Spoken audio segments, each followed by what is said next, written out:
अध्यात्म विज्ञान कोई धर्म या संप्रदाय नहीं है, ये स्पिरिचुअल साइंस है जो कुदरत के कानून पर आधारित है।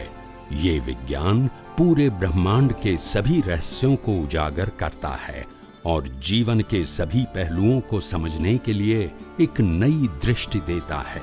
इसी को आर्ट ऑफ विजन कहते हैं, दुनिया को देखने की एक नई दृष्टि, जो अध्यात्म विज्ञानी परम पूज्य स्वामी श्री कमलेशानंद जी के निर्देशन में सनातन सत्य का अनुसंधान कर हमारे जीवन को प्रकाशित करे।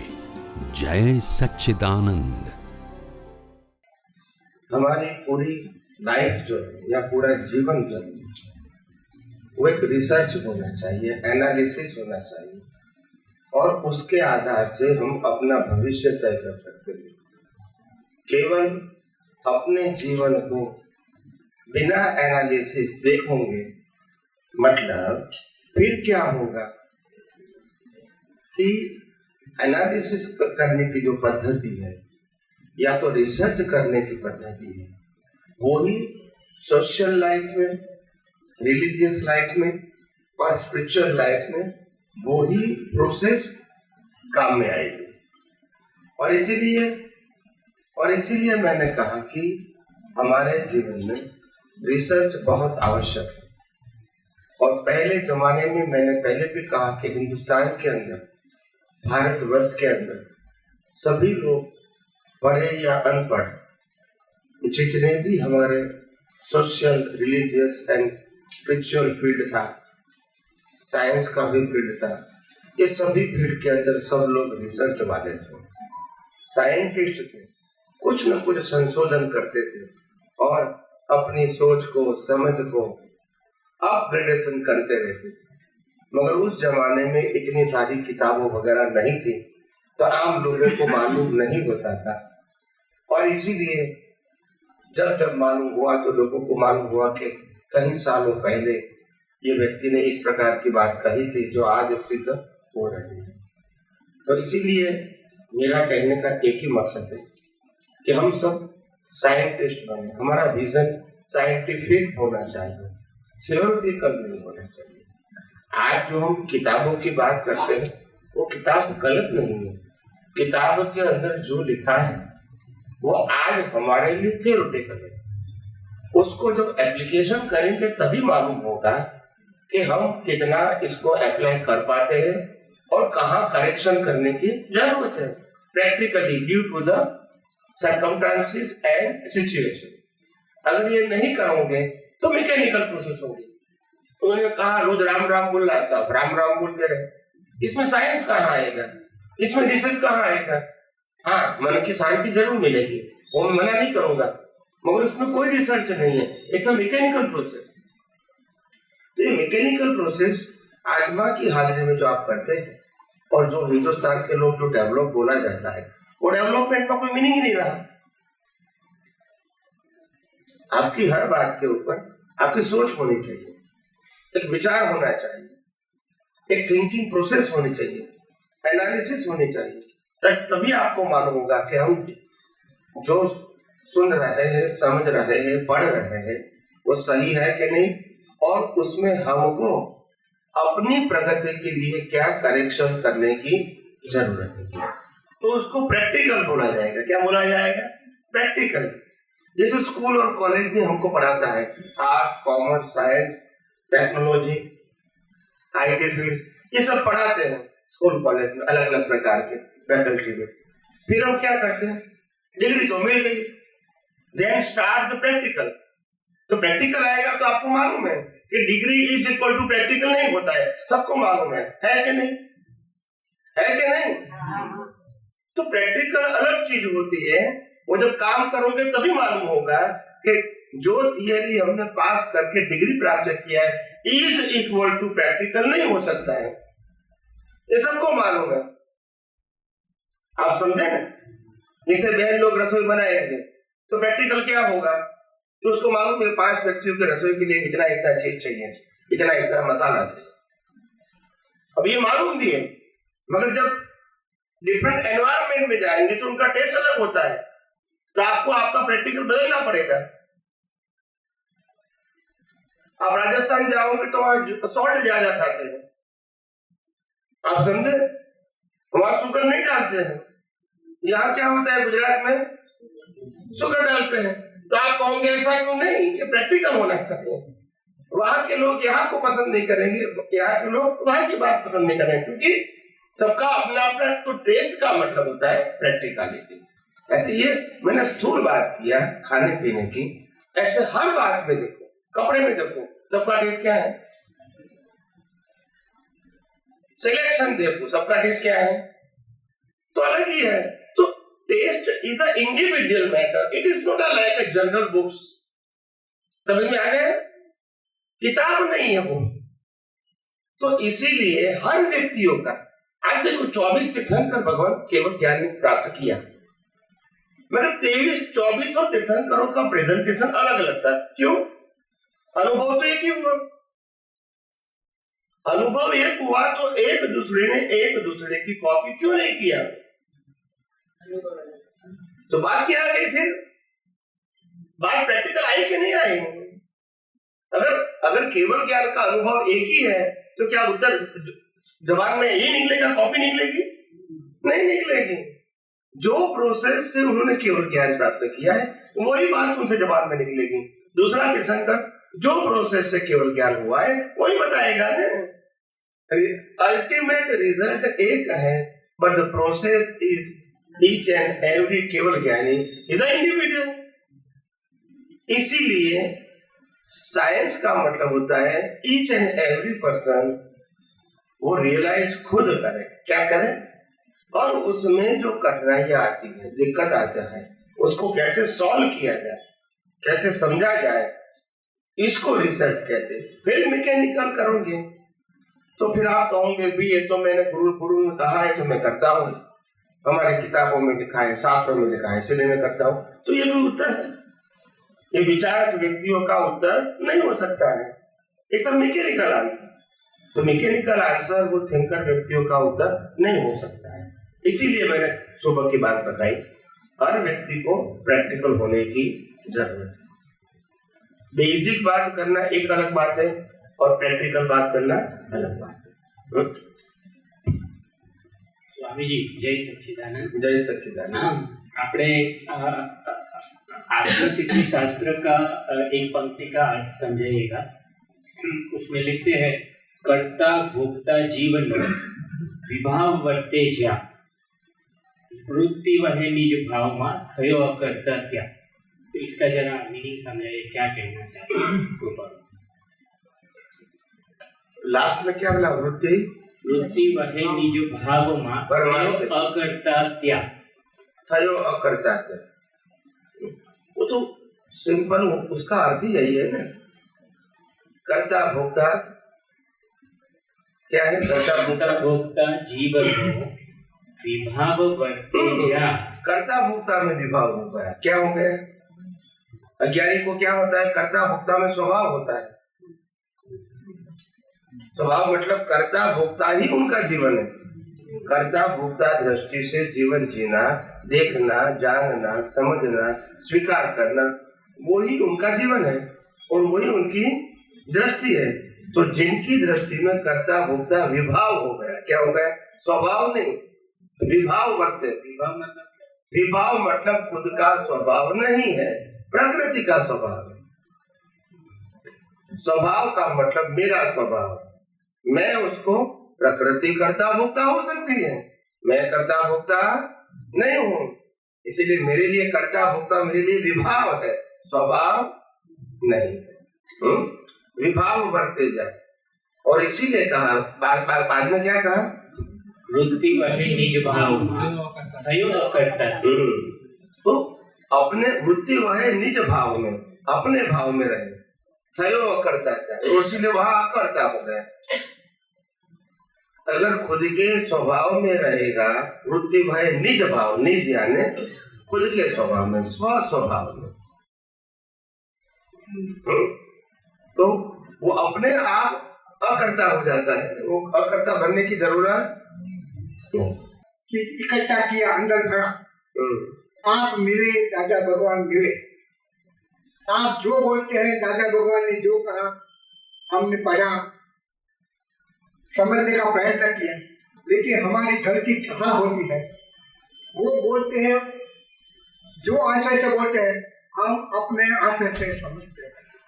भगवान महावीर के पास अज्ञान ब्राह्मण पंडित आए, भगवान ने 3 ही शब्द बोले, त्रिपदी बोला, सबको समझ में आ गया।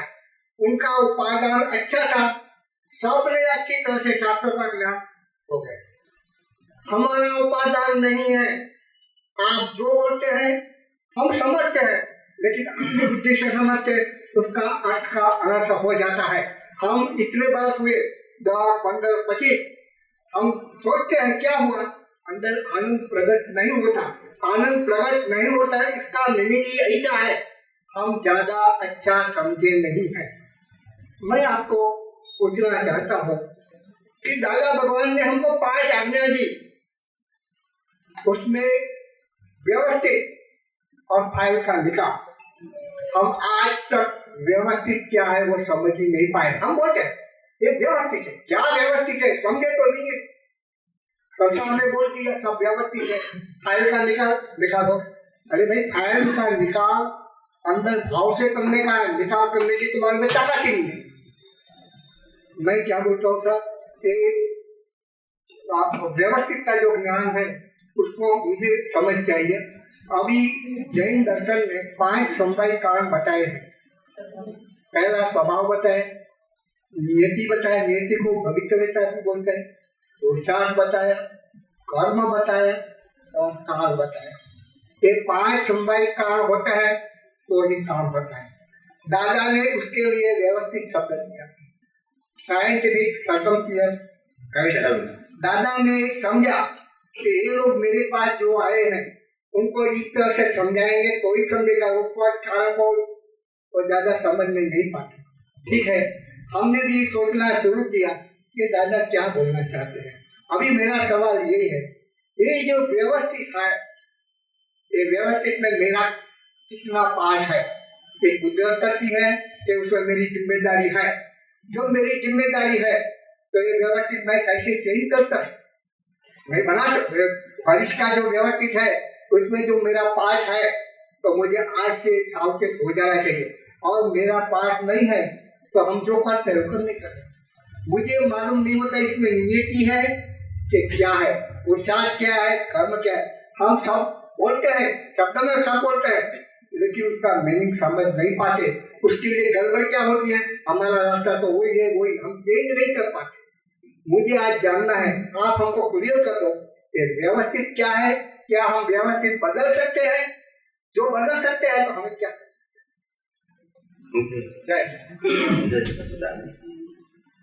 सबसे बड़ी बात यह है कि ज्यादातर अध्यात्म विज्ञान के माध्यम से मैं जो कुछ बात अभी तक मैंने किया है उसमें मैंने कभी व्यवस्थित शक्ति का शब्द का प्रयोग नहीं किया, क्योंकि मेरे को मालूम है कि व्यवस्थित शक्ति शब्द आम लोगों को समझ से बाहर है।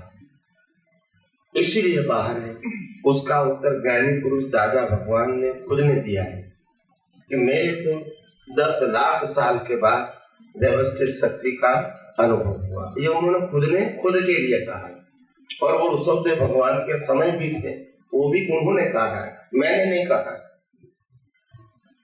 तो आप समझ सकते हैं ऋषभदेव भगवान के समय भी थे, उसके इन बिटवीन भी बहुत सारे तीर्थंकरों के समय में होंगे, मगर व्यवस्थित शक्ति ढूंढने के लिए उनको भी इतना समय और अवतार लगा। ये बात तो हमको स्वीकारनी पड़ेगी, और इसीलिए उनका अनुभव, उनका प्रेजेंटेशन उनके लिए 100% सही है। आम लोग इसको कितना समझ सकते हैं वो व्यक्तिगत बात है, मगर मैं व्यवस्थित शक्ति का शब्द का प्रयोग इसीलिए नहीं करता हूं क्योंकि जो व्यक्ति का जो अनुभव है वही सिद्धांत से बता सकते हैं, और उसमें पावर भी होता है। मेरा अनुभव ये है, कुदरत, कुदरती कानून और कुदरती रचना, और तीनों का एक नाम व्यवस्थित शक्ति है, ऐसा मैं मानता हूँ। मगर मैं वो प्रयोग नहीं करता हूँ, मैं प्रयोग करता हूँ कुदरत, कुदरती कानून और कुदरती रचना। अगर ये तीन बात को समझ में आ गया तो व्यवस्थित शक्ति बोलने की जरूरत नहीं है। और ये तीनों शब्द जो है उसमें पहला शब्द है कुदरत। ये कुदरत शब्द सभी व्यक्तियों को ये शब्द परिचित है, कोई नया शब्द नहीं है। कोई भी पढ़े या अनपढ़ लिखे को भी आप कुदरत कहोगे तो वो समझ जाएंगे what is the meaning of nature. उनको ज्यादा बताने की जरूरत नहीं। तो हमने कुदरत शब्द का अर्थ किया। नेचर मीन्स 6 इटर्नल एलिमेंट्स का टोटल, 6 सनातन तत्व का टोटल, उसका एक नाम है कुदरत। ये दुनिया 6 तत्वों से बनी है, 6 तत्वों से चलती है। ये मन वचन काया 6 तत्वों से बना है और 6 तत्वों से चलता है। और इसीलिए पिंडे सो ब्रह्मांडे और ब्रह्मांडे सो पिंडे। जो पिंड में है वही ब्रह्मांड में है और ब्रह्मांड में है वही पिंड में है। तो क्या दोनों इक्वल है? 6 तत्व। तो 6 तत्व का एक नाम मैंने बताया कुदरत। दूसरा, ये 6 तत्व जो है वो तो परमानेंट है, तो वो काम कैसे करते हैं? अवस्था के रूप में काम कैसे करते हैं? तो क्यों काम कुदरती कानून से करते हैं, अपनी मर्जी से नहीं करते। तत्व के पास कोई ज्ञान नहीं है कि मैं क्या करूं। ये दिन होना, रात होना, ठंडी होना, गर्मी होना, बारिश होना, अमास होना, पूनम होना, भर्ती होना, ओट होना और कर्मों का फल मिलना, ये सब कुदरती कानून के मुताबिक है। कोई व्यक्ति के इंडिविजुअल मर्जी के आधार से सबको समय समय पे अपना रोल अदा करना पड़ता है। सूर्य देव को भी और चंद्र को भी, और 33 करोड़ देवी देवताओं को भी अपना रोल अदा करना पड़ता है, वो भी कुदरती कानून से, अपनी मर्जी से। और ऐसे अगर मनुष्य भाव को देखा जाए, हर मनुष्य का जन्म, जीवन, मृत्यु वो भी कुदरती कानून के मुताबिक है, किसी की मर्जी के मुताबिक नहीं है। तो हम जो कर्म करेंगे वो कर्मों का फल कुदरत कानून से देंगे। और इसीलिए सबके लिए न्याय एक ही है, अलग अलग। आप जो गलती करेगा वही अगर गलती रामकृष्ण करेगा तो भी पनिशमेंट सेम मिलेगा, स्टेटस के आधार से पनिशमेंट नहीं होगा। इसको कहते हैं कुदरत का कानून। और इसीलिए हमारे समाज में कहावत हो गई, देर है अंधेर नहीं है। शायद रिजल्ट होने में समय लग सकता है मगर रिजल्ट तो आएगा ही। क्या बताया? मगर हमारे सबके सोच जो बौद्धिक होती है वो बौद्धिक सोच वेरी लिमिटेड होती है और पक्षपाती होती है, और इसीलिए विज्ञान हम समझ नहीं पाते। हम क्या करेंगे, अपने जीवन में कोई अच्छा काम करेंगे और परिवार के लोग या हमारे सराउंडिंग लोग हमारी सराहना नहीं करेंगे, उस समय हम क्या कहेंगे कि चलो भाई कोई हमारी प्रशंसा करे या ना करे, भगवान तो देखता है नहीं। क्या कहते हैं? भगवान तो देखता है नहीं कि मैंने क्या किया है, भले ये लोग मेरी प्रशंसा करे या ना करे। मगर ये बात जब गलत काम करता है तब नहीं समझ में आता है कि किसने देखा नहीं है ने, तो तकलीफ नहीं। उस समय भगवान देखते वो नहीं आ जाता है। तो इसको साइंस नहीं कहते, इसको साइंस नहीं कहते, स्वार्थ बोलते हैं। क्या बोलते हैं? तो साइंस ऐसा नहीं। और इसीलिए कुदरत का कानून सबके लिए एक ही है। आप गलती करोगे, राम करेंगे, कृष्ण करेंगे, माही करेंगे, सबके लिए कानून एक ही है, उसका नाम है कुदरती कानून। और थर्ड स्टेप है कुदरत और कुदरती कानून से जो अवस्थाएं बनती है, जो 5 इंद्रियों से हम अनुभव करते हैं, वो अवस्था है। क्या है? सर्कमस्टांसेस। उसकी बिगिनिंग और एंड है, उसको अवस्था बोलते हैं। तो ये जितने भी 5 इंद्रियों से पूरा ब्रह्मांड जो अनुभव में आता है, हर अवस्थाएं अनुभव में आती है, अपने मन वचन काया की और ये पूरी दुनिया की, ये सब कुदरती रचना है। किसकी रचना है? क्योंकि कुदरती रचना क्यों बोला? क्योंकि कुदरत और कुदरती कानून से ये अवस्था बनी है, इसलिए रचना भी किसकी हो गई? कुदरत की। तो कुदरत, कुदरती कानून और कुदरती रचना ये समझ में आ गया, उसका एक नाम है व्यवस्थित। मगर वो बोलो या ना बोलो कोई फर्क नहीं होता, आपको समझाने के लिए बताया।